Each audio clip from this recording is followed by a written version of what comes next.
Okay, so I originally was not going to speak about this, but 2 episodes later, from my original video, if you guys haven't watched that already, Star Wars Disney have apparently broken canon twice. Well, not broken canon, they've done something, I'd honestly say at this point, disrespectfully ruined the canon. And obviously with this situation here in episode 4, they have, I wouldn't say broke the canon because technically it wasn't canon, but we're going to get into it. It's about Ki-Adi-Mundi and obviously why he shouldn't even be in this series. But we're going to watch this from X Clips, which is, I'm assuming, Eckhart's Ladder's clip channel.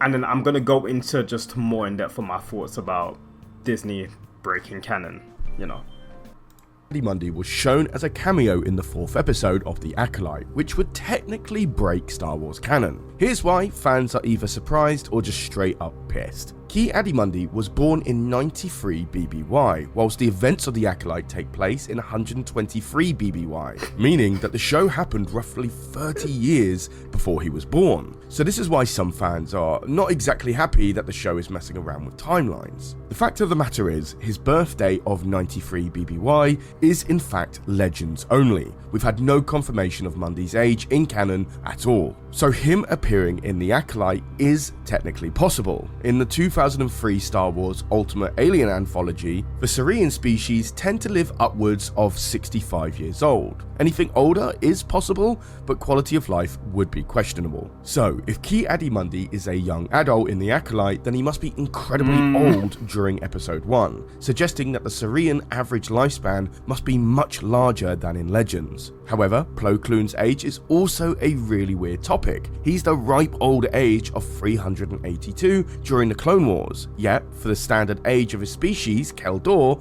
is 70 years. The extremely old age comes from Kel Dor years, which are far shorter than the standard 365 days per year standard. So technically, he couldn't be in The Acolyte either. This also comes from the same anthology, by the way. And no, that is not Plo in episode 4. Changes from Legends to canon happen very frequent, and I'm hoping that this appearance of Ki-Adi-Mundi actually means something, instead of unnecessarily changing so much lore from Legends to canon. Yeah, Killmonger dress. I had to say it, man. Killmonger dress. For simply a face reveal in one episode. He is also the only Jedi to mention the extinction of the Sith in episode 1, so there's a possibility they're doing something here, and we'll have to wait and see. For more Star Wars shorts, check out this one. Okay. So, yeah, that's how they've broken canon. Essentially, Ki-Adi-Mundi in Legends was born after the Acolyte takes place. And the one question I have is, why didn't they just use a Jedi that had either I understand they probably wanted a cameo, but why didn't they just use an older Jedi? Why didn't they just use Yoda? Like, Yoda isn't played by anyone.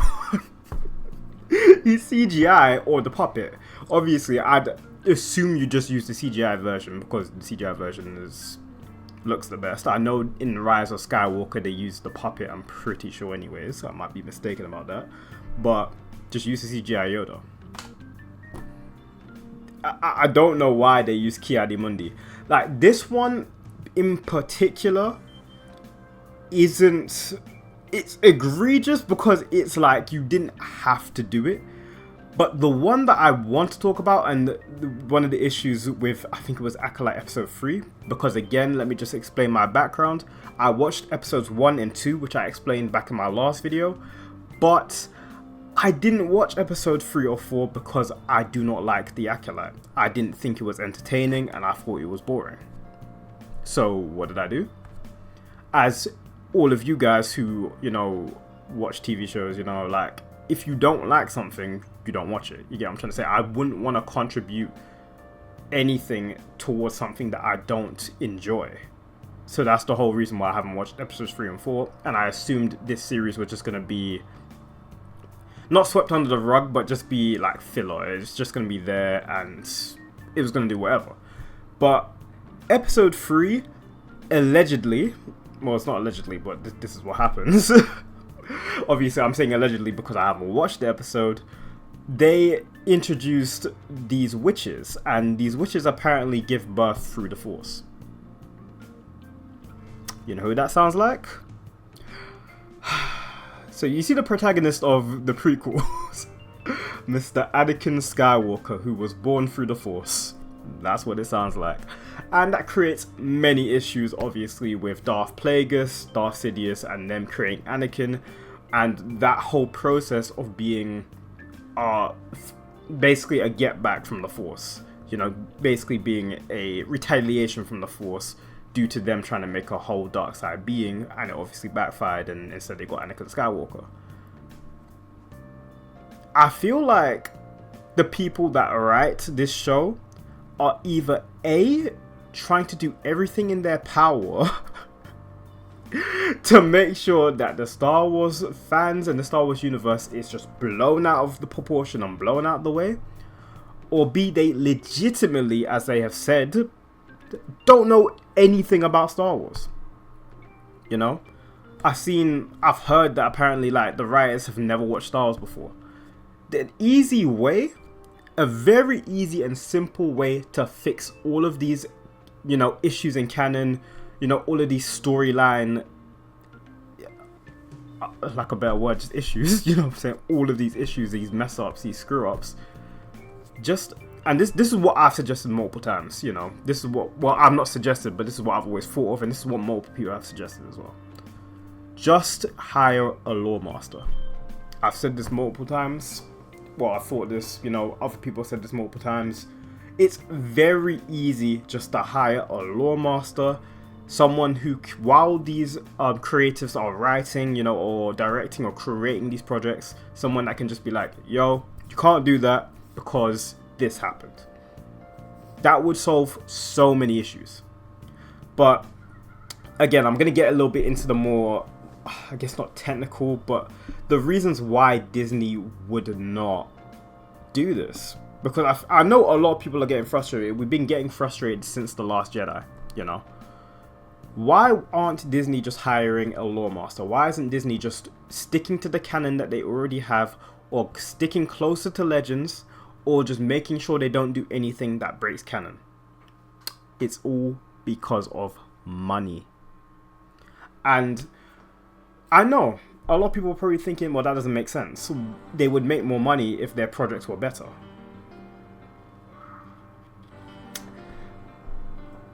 In order to hire a lore master, in order to hire somebody that can, you know, make sure that all of this is straight, they would need to obviously give them more money. They'd have to create more jobs, you know, because it can't just be one person as well. Like, a lot of people probably think, yeah, you could just hire one person. It'd have to be multiple people, because in the creative process, there are multiple different people that are involved, you know.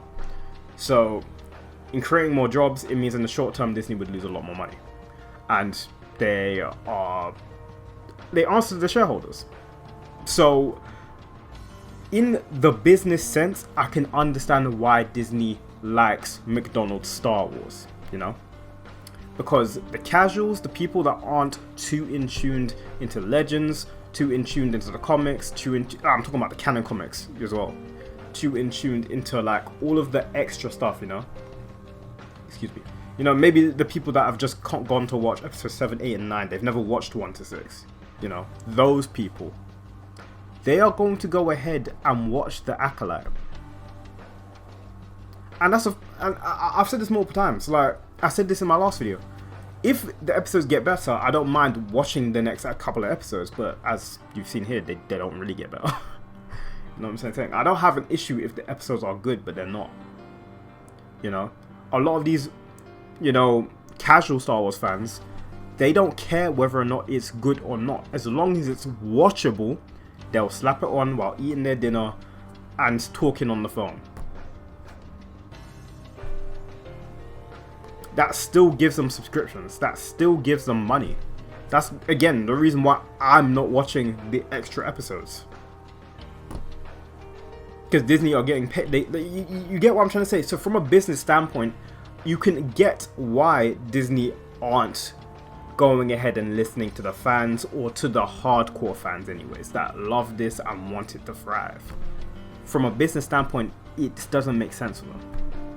At least in the short term. In the long term, they would be making money. In the long term, Star Wars will be back on top, because the casual fans are going to tune in whatever, and the hardcore fans are going to be busy promoting the show, busy promoting the series, busy promoting the movies. You know, if they even get back to movies. Which, as I said, I've said this multiple times as well. Like, realistically, in my opinion, I think there's only two options when it comes to the movies. It's either you retcon everything that's come after Rise of come in that Rise of Skywalker to Force Awakens. You either retcon all of that, or you just go back to the Old Republic. There's only two other options. Because if you go past the Rise of Skywalker, it's like, you can, but I do not trust them to do so.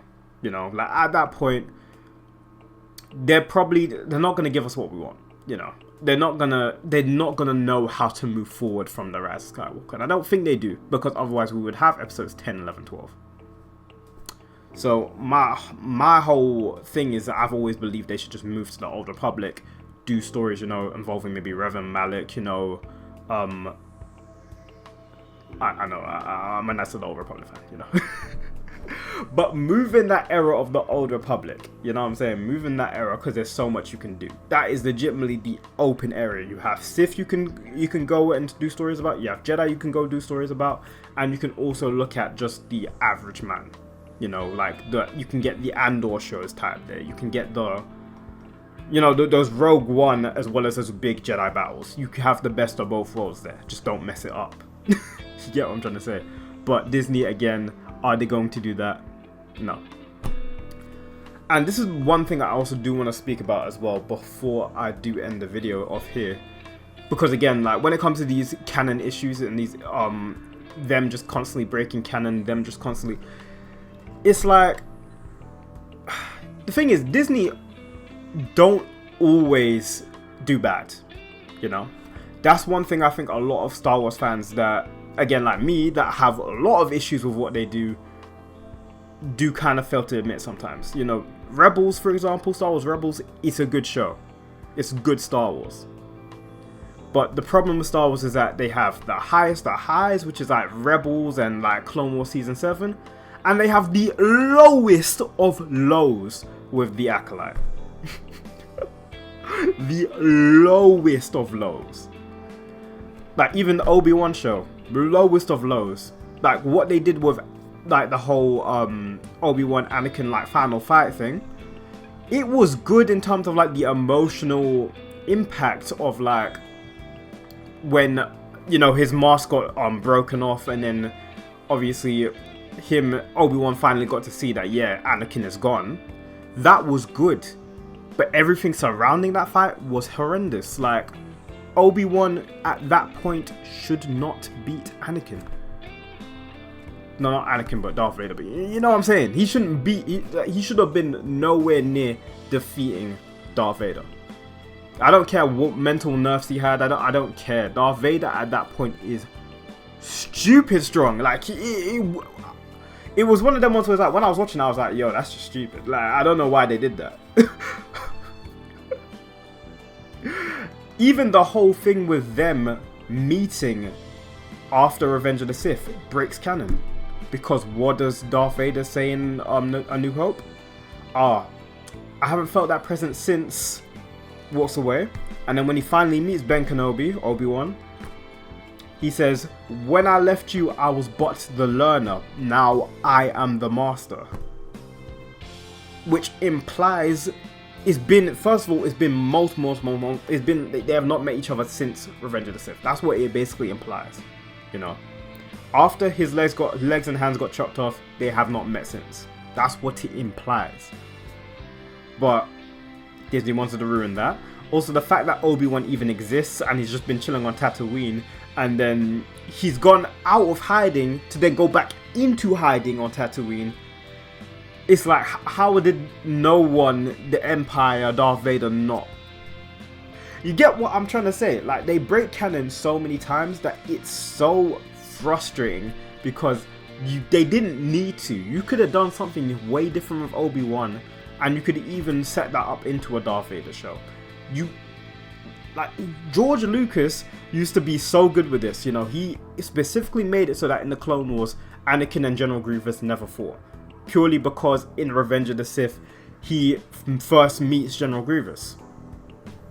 Like, just keep things consistent, but Disney are just unable to do so. But anyways, the video, obviously, I went obviously into my own thoughts.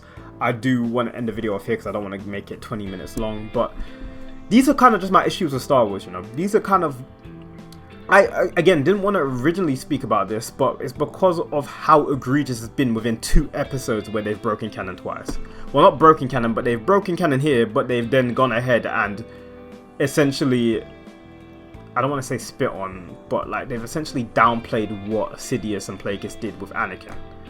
And it's kind of like, wow, like they're really trying to downplay, but by doing this whole birth through the Force thing, like they're really trying to like, it's like, that it's not meant to work that way, but okay, you know what I'm saying? It's not meant to work that way. Not everyone should be able to be born through the Force willfully, because that goes against like the laws of nature. It goes against the Force, and the Force is like natural, you know, like natural flow, you know, natural life. It goes against everything that the Force would do. That sounds like something that the Darksiders would use. Again, they are witches, so I didn't watch the episode, so maybe they are, you know, dark side users, but I'm just saying it shouldn't be that easy. It took Plagueis multiple years to figure out how to, you know, stop people from dying. It took Plagueis and Sidious multiple years to create beings from the Force. It shouldn't take them. This shouldn't be something simple for them, but you know what I'm saying. But yeah, again, I'm gonna end the video off here. Obviously, thank you guys very much for watching. I hope you guys enjoyed my, I guess you could call this a rant, but it is, again, I like making these a little bit more of a discussion anyways. If you guys agree with what I'm saying, you know, make sure to leave a like and also comment down below your thoughts. Obviously, if you disagree, I do not mind, you know, make sure to comment down your thoughts again. And again, I want to reiterate, Disney doesn't do bad every time. It's just a lot of the time when they do bad, well, not the majority of the time they do bad, it's just really bad. really bad. But yeah, again, I'll see you guys next time. Take care and have a lovely rest of your day.